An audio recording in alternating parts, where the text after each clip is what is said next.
The following program contains views that are not those of WVTC, iNetworks Communications, their subsidiaries, affiliates, or financial supporters.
Well, hello there, family. Welcome to You Plant, We Water. And as I always say, on this corner of the world, we are focused on thinking about our faith, mental health, and how can we have healthy, thriving relationships. I'm your girl, Dr. Toya Flowers, licensed professional counselor with a specialization in couples and family counseling, as well as a professor of counseling. And my lovely co-host. Hi, I'm Trisha Flowers. I'm a minister and a lifestyle coach, and we are so happy to have you. Welcome back. So if you have been joining us each week, you know we pick different topics and sometimes we process different scenarios or advice that people are wanting from our viewers. And so we're going to do something similar today, but we're actually going to spark our conversation from something we witnessed while we were traveling to what's it called? The Big Apple. We were we're coming from New York in the airport, and we saw an interesting family dynamic. So I'm going to go ahead and tell you our topic for today, and then we'll say a little bit about what we observed. So this week or today's topic is about in-laws, right? How do you engage with and have relationship, or what those relationships can look like with our Right. And part of why we're talking about it is we know Mother's Day is coming up, and that is definitely probably going to be a time where people are going to be with their mother-in-laws or mothers in love, however you want to call it. So we thought we'd talk a little bit about that. Should I set the scene of what we saw, or would you like to, Trish? Oh, no, you go right on ahead. And I will. So here's the scene. We're in the airport. Everybody's, that time where you got to wait for the flight. So everyone's there just kind of sitting around waiting. And we see a family. They were, what would I say, probably Muslim or Arabic or something like that, because the wife was covered. And I don't remember if the mother-in-law was covered as well. She was. She was. Okay. So the women were covered. There was the husband, 2 young sons, his mom, and the wife. So what we observed was the children, for the most part, were incredibly well behaved. And I'm talking about they were like 4 and 2. So to just be sitting in an airport, they were excellently behaved. And it was clear that it was the mom's responsibility, the wife, to make sure they were well behaved. But we could see, even from a distance, just looking from the outside, her mother-in-law was on her case, just constantly critiquing, criticizing, unhappy, frowned up, talking to her son about his wife, just kind of like, the whole time. And the wife was just kind of like, head down, staying with the kids. She wasn't sitting with the mom or the son. They were sitting together. She was sitting off to the side with the kids. And when they got on the plane, same situation. The son and his mom, they sat together, and the wife sat with the 2 kids across the aisle. And Mama was on her still, just kind of looking. Even though when I tell you these kids, because I think they were sitting behind us. They They were were. directly behind us. These kids were great. They didn't say a word. Anything you want to add? So the only thing which would happen, right? This is probably their first flight, or they're at least not well traveled, the children, right?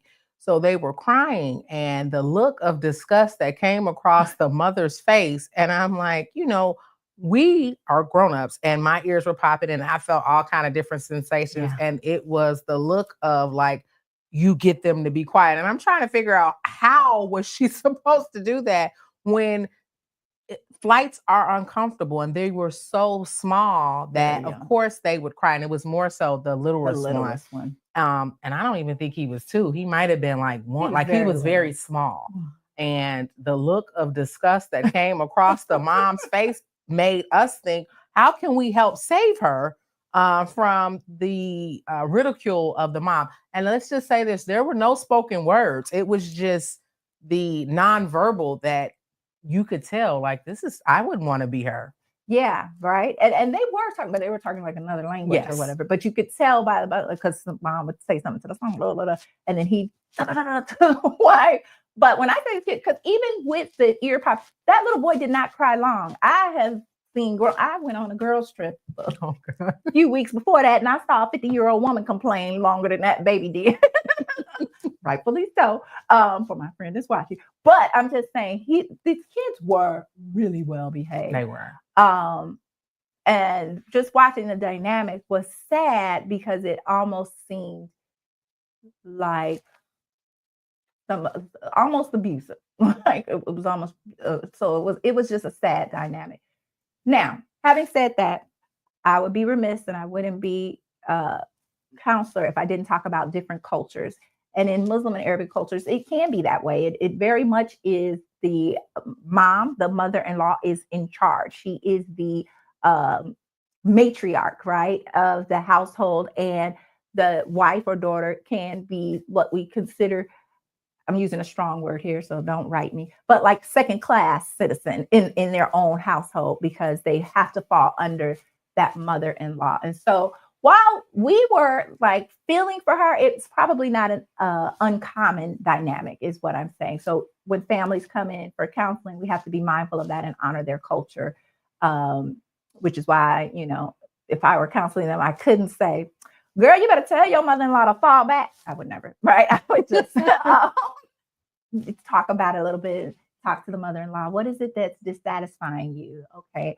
What is it you'd love to see your daughter-in-law do that would make you feel like she was respecting the family? See, very different. Having said that, let's talk about it.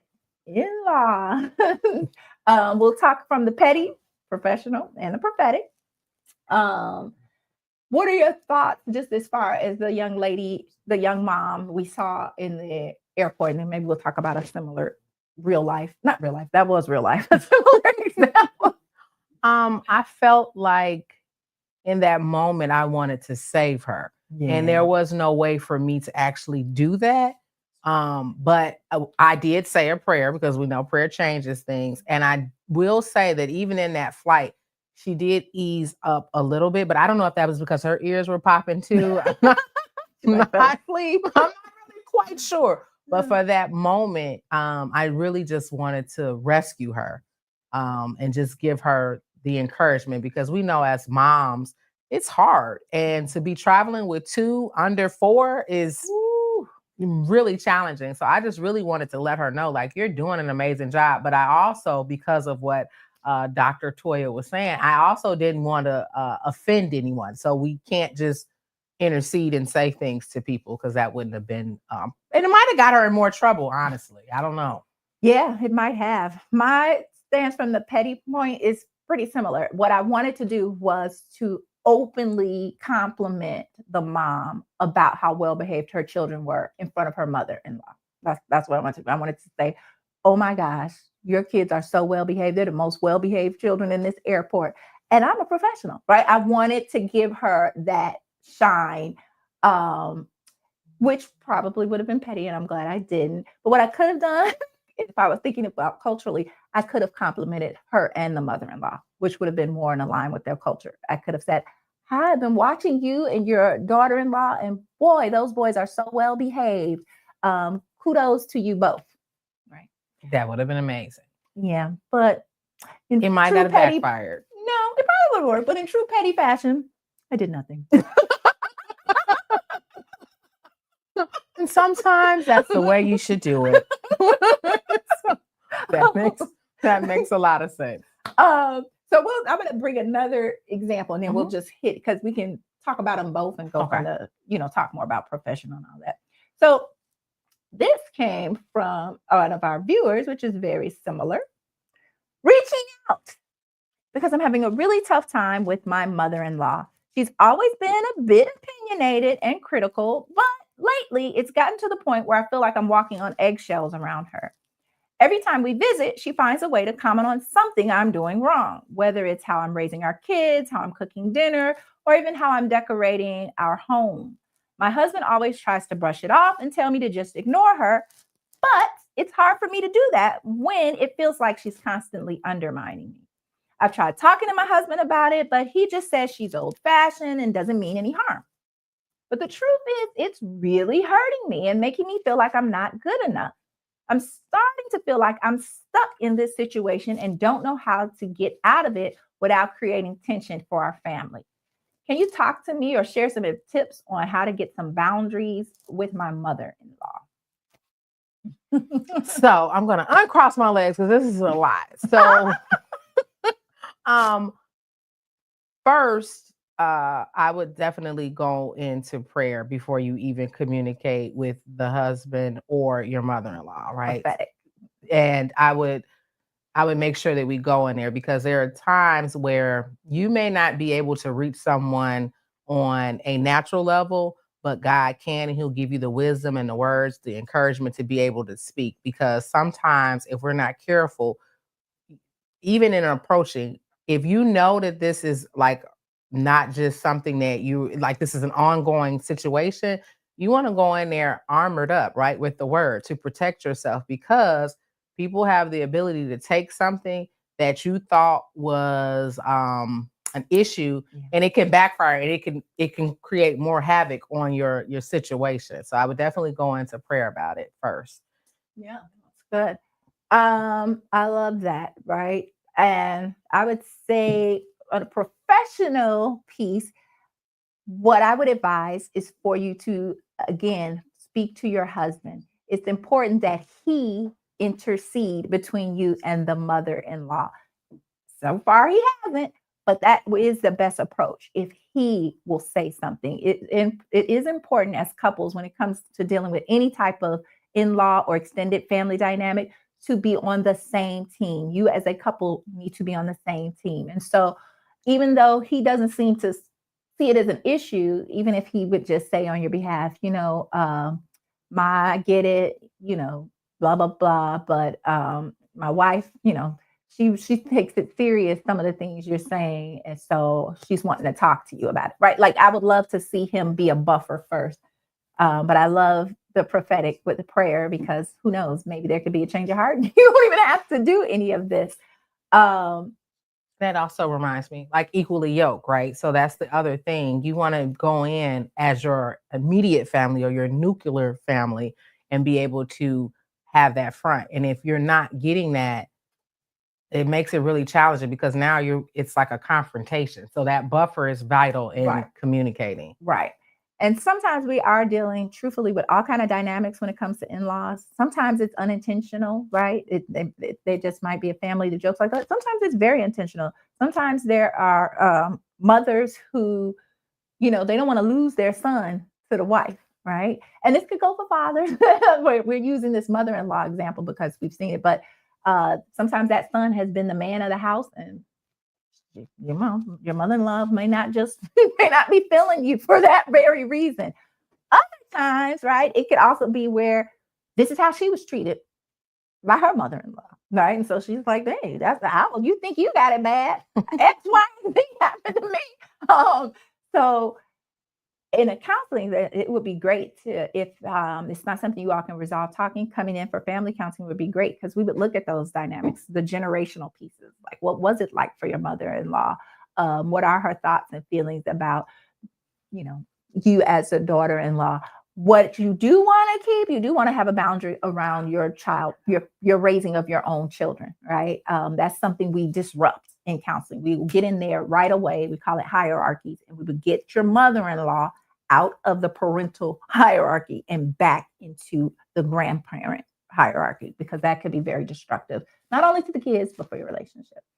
So yeah, those are some thoughts. Anything on the oh, go for it. So I do want to ask this. So their hierarchy is parents, then grandparents. There shouldn't really, unless the grandparent is raising the child.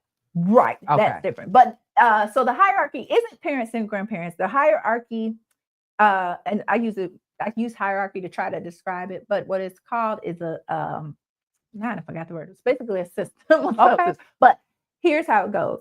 The grandparents are at the top, but it's by age because they're the oldest, then the parents, then the children. And the reason the parents are right above the children is because they're the ones responsible for the children. So the grandparents should not jump down to the parent level, if that makes sense. So it doesn't mean that what the grandparent says trumps what the parents say as it relates to the kids. It's just like, if you think of like a triangle with layers, the grandparents are there, the parents, and the kids. And so whomever you're closest to is who you are kind of directly responsible for. Even though the grandparents, you're not really responsible for your adult children anymore. But this is very common to see that skipping around. And we also, in counseling, we talk a lot about coalitions and alliances. Sometimes a grandparent will form an alliance with the kids against a parent. And so it's very common. And so we do, that is something in counseling, we break that up right away, right? Like, and it's not like I can't just say it. And, that's the thing with counseling. You can't just say it in the 10 minutes that I just told you. This will take like 5 or 6 sessions, because I have to be very gentle with everybody. With the mother-in-law, I'm sure she has great intentions. I have to imagine what it's like to be her and find out what is her hopes for her. What is it that she wants to see? And then how do we frame that in a different light? Yada, yada. But ultimately the goal is, Gma, get out of there. Get out of there. That makes sense. Thank you for giving more detail, because I'm like, wait a minute. Okay. No, that was a great question. Good question. Yeah. So, and then I'm just thinking there are so many different dynamics. It doesn't even have to be, we talked about 2 with mother-in-laws, but there's so many things when it comes to extended family. We were just, briefly chatting, and there's so many things. There's things like how supportive is the extended family, right? Do they come out and support, I don't know, children's games or theater performances, or are they more gift giving types? How do you work that? Because you're both coming as a couple from 2 different backgrounds, and you're trying to merge it.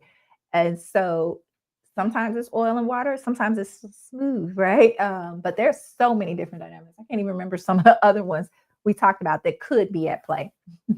Well, and I think one of the things that we were talking about, this is a real example from my situation. It wasn't an in-law, but I was dating, and this is how come I didn't get to the in-law part. We were talking and we were getting to know each other, and the family was very involved in our relationship, because I think I was like the first serious relationship for that family. And one of the things that stood out to me was when I was talking to the guy at that time, the sister told me that she would discipline our children and she'd give them spankings. And I'm like, we don't have any, there's no children in sight. And I'm like, wait a minute. Whoa, hold your horses. Why are we saying this? And she's like, well, I'm just saying, because if I'm the aunt, then I should be able to spank him. And in my mind, I'm like, you're not going to have them to be spanking, or, I mean, we don't even have to cross that. But that was one of the reasons why I was not able to go into that family, because that extreme where you thought that and again, I didn't even have kids at the time, but the point that you thought you were going to be doing spankings and whoopings and there was no children involved. Why are we going there? Yeah. And let's see. Okay. How can it affect the attitude of the children? That's a great question. Thank you for asking that. So what we'll see when there is, and to the other comment, that power struggle between grandparents and parents, it definitely affects the children, just like when there's a power struggle between the two parents. And what happens is the kids learn how to play the two against each other. So things like, especially when you live in the same household, right? Sometimes you have the grandparent that lives in the house, but kids will do things like, can I go outside? Dad says no. They go to grandma. Can I go outside? Grandma says yep. And then that's why I told him no. And grandma, she's still dad's mother, so she can throw that card. Like, well, I don't know. And so the kids now know, I don't have to respect my father, right? Because I always have grandma. So it can certainly play out that way. However, having said that, most of the time when a family is operating and thriving in a healthy way, having a multi-generational household is a huge benefit to the children. It's like growing up with a village. It could be really great, but you do have to make sure, everything's operating in decency and order.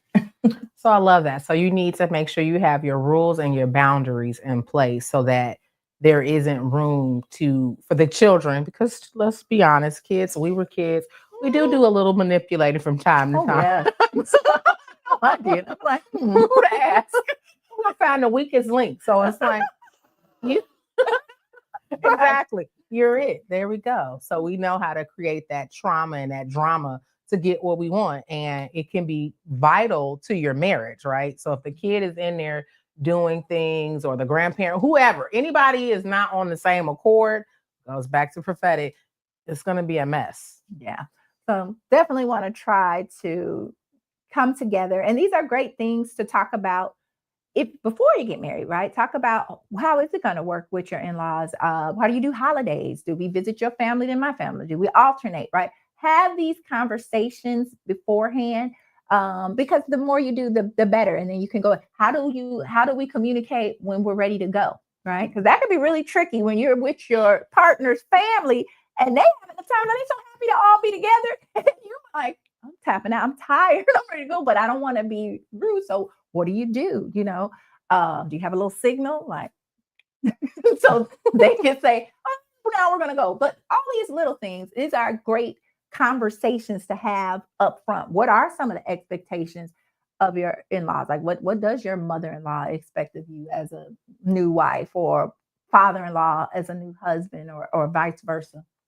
And I also like to say, this is something that we were talking about when we were getting our topic together. In healthy relationships, it's not, because we're going a little toxic, but in healthy relationships, it won't really be that dynamic. It'll be a happiness that we're receiving your new gift, because even in our family, right? There's never really a place where we're like, oh, what is that person doing? We're like, oh my God, that person's going to be amazing at that, because I hated it anyway. I hated planning events. And so if you can do that, that is a welcome skill, where it's not a competition, or like, for me, I'm her sister, I wouldn't feel like, well, your mate is now trying to, no, I'm like, well, good riddance, you do it. You know where the mechanic is at? Love that for us. Thank you for your research. We appreciate that. And so that's the thing in healthy relationships. It's not so much a power struggle. There's no real threat, because it's like, I'm secure in the fact that I'm the younger sister. And so I always come to her with ridiculous things, and she kind of tells me nicely, no, like, I don't think we should do that. I'm like, oh, okay, that felt good to me. Well, I go to her too. Thank goodness she's an adult now. And she gives me some good advice too. But having said that, I agree. And so I'm glad you mentioned that, because a lot of families, this isn't going to really even be an issue. And if you have a great relationship with your in-laws, that's beautiful, right? It's a wonderful thing. And oftentimes it's usually, if there's tension or power struggles or something like that, there's something underneath that's the bigger issue, right? So if you are struggling with that, I would love to let you know that it may not be you, right? It may not have anything to do with you. You might have been able to plug any person into that family, and the same types of things would have come up. Only reason I say may not, because some of y'all, it might be you. You might be going in there doing too much. I don't know. We'd have to see the situation. Absolutely. But again, have the conversations. It's good to talk about and manage expectations, and then so that you can go in to all of your holiday extended family events united as a family unit and really enjoy just having all of those people to love on you, love on your children, because family is everything, right? It is. And that's the thing that we're hoping that we are reaching you guys at a soul level, right? Because we want to give you the tools to be able to communicate with your family. Like she said, Mother's Day is coming up. It's extremely loaded for some people. Some people may not have their natural mother and they may have their mother-in-law, and or just a lot of different ways that this can be stressful. And I love when you said, how do you guys split the holidays? Mhm. And having a code before we get here, because we don't want our in-laws to see us cutting up with their son or their daughter and we're giving the evil eye. If we could have just had that proven point before we got here, we would be in a much better place. And so even for me, I have to work on that because we don't really have a code thing. It's just like, And for some people, it may not even be necessary because maybe how much time you spend isn't an issue, right? Like you might, and maybe it's at your house, who knows? But the thing, to your point, and my point, is to talk about it. And if there is something that over time you realize, I'm really not sure I like that, talk to each other first. Right? That's a bit, I would say, from my experience, most of the issues that come up with in-laws that show up in counseling, it is around kids, right? Disagreement about either how much time is spent with the kids, how the kids are disciplined, how to be, right? Like it usually is something in there, or it's this idea that the significant other took the other one away from the family, like they took you away. But as the Bible says, leave and cleave, right? You're starting a family unit of your own, and so keep that central, and then have those boundaries. And boundaries are really important because you also shouldn't be like, when I said some of y'all might be wrong, like if you go into your mother talking about your spouse, well, of course, she's gonna be like, when she come around, right? So it's all of these things are things you want to think about. Because don't they say, when you get married, you're not just marrying the person, you're marrying their family too. and that's something that when you're dating or you're getting to know someone, you want to really know their family too, because you can also learn things about how they communicate with each other. So you may come from a very not sheltered, but there may not be, we're comical, right? You can probably pick that up from our conversation. We laugh a lot. We do things that may at sometimes be inappropriate, and we may end up making you be part of the joke, but it's out of love, right? And that might not be what you're used to. And so that's something that we would have to be sensitive like that. When you said that such and such had a big head, they really took that to heart. And now they're looking at their head. And we were just saying something funny. And That's true. You just never know. Like you have to be sensitive to other people and don't change yourself, but just be mindful, like, hey, they are not used to that. Or even with our communication, sometimes we talk a lot. So that might be a lot for someone. And we're looking at you like, no, what's your answer? And they're like, I don't even know what's going on here. So just be mindful.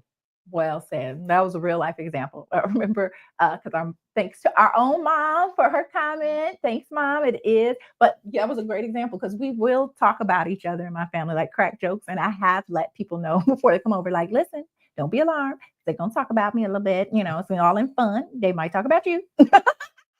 All in fun. All right.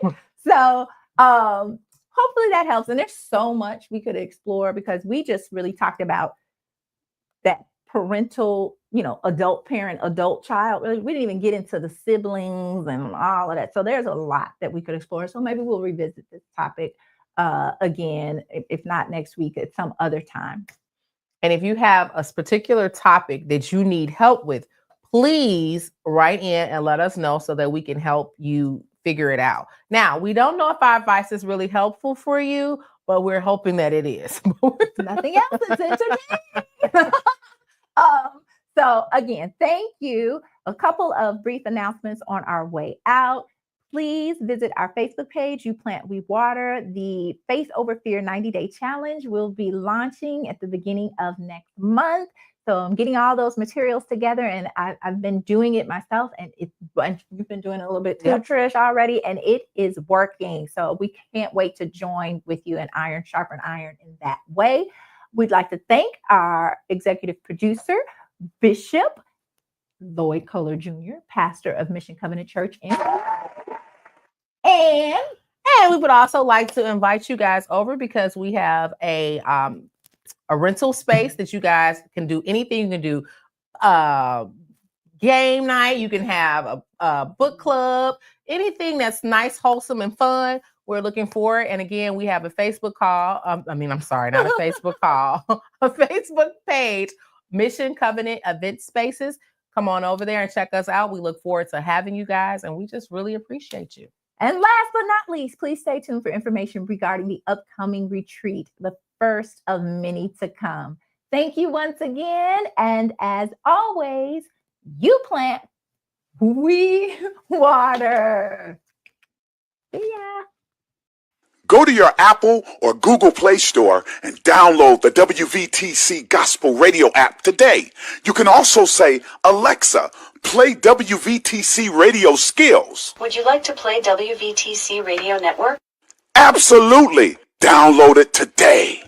Views made on the preceding program are not those of WVTC Radio, iNetworks Communications, or their financial supporters. Winning victory through Christ, WVTC Allsip Chicago, and iNetworks Communication Station.